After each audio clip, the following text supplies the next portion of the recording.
Love advice. Relationship problems don't have to be hard to solve. This is Jay with RelationshipLoveAdvice.com. It's one of the main topics of love advice, relationship problems. In fact, with all the tips and hints out there, you'd think solving problems in a relationship requires a scientific formula you need a PhD to understand. The reality is, when you catch problems early and use plenty of patience and fairness, there are only a few steps you need to take to get things straightened out. Identify the cause. Sometimes the cause of trouble in a relationship is obvious. It might be problems with money, the kids, or a certain habit that the other doesn't like. A lot of time, though, there's just a nagging sense that something isn't right. Maybe there's less romance, less physical affection, or maybe you feel like you're growing apart. In cases like this, you'll need to look a little bit deeper to figure out what the root cause of your problem really is. Knowing this will make it a lot easier to use different love or relationship advice to solve your problems. Pick your battles. Give some serious thought to whether the problem is really worth bringing up. You may decide the fact that your partner routinely leaves wet towels on the floor, or even occasionally pays a bill a day or two late, isn't something that you want to rock the boat over. On the other hand, if something your partner does leave you feeling hurt or rejected about is causing you some serious financial or social problems, it's a good idea to bring these issues up. And that way, you won't give resentment a chance to grow. Time it right. If you've decided you really do need to talk about an issue, pick a good time, or at least not a really bad time.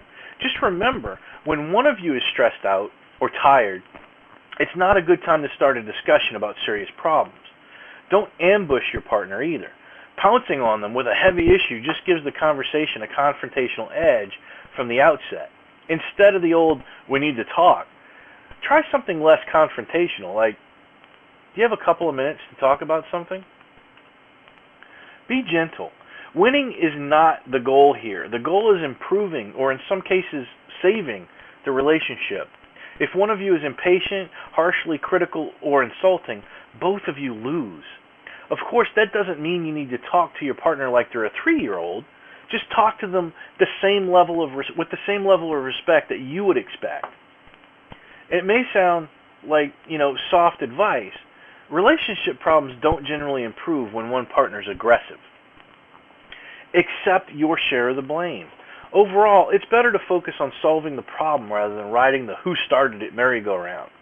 That said, you still need to accept that something about your own behavior may need to change.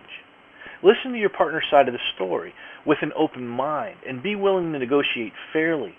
Of course, you still need to keep your personal boundaries as far as not accepting physical or emotional abuse.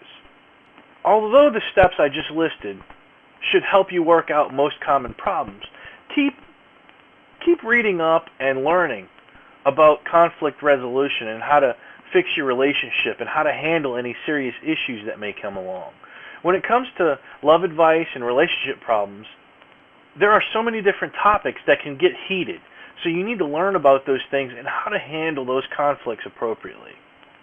If you haven't discovered the 7 truths of love, then you're going to breathe new life into your relationship after you visit RelationshipLoveAdvice.com and discover what few people ever consider in their relationships. This is Jay for RelationshipLoveAdvice.com. I'll see you there.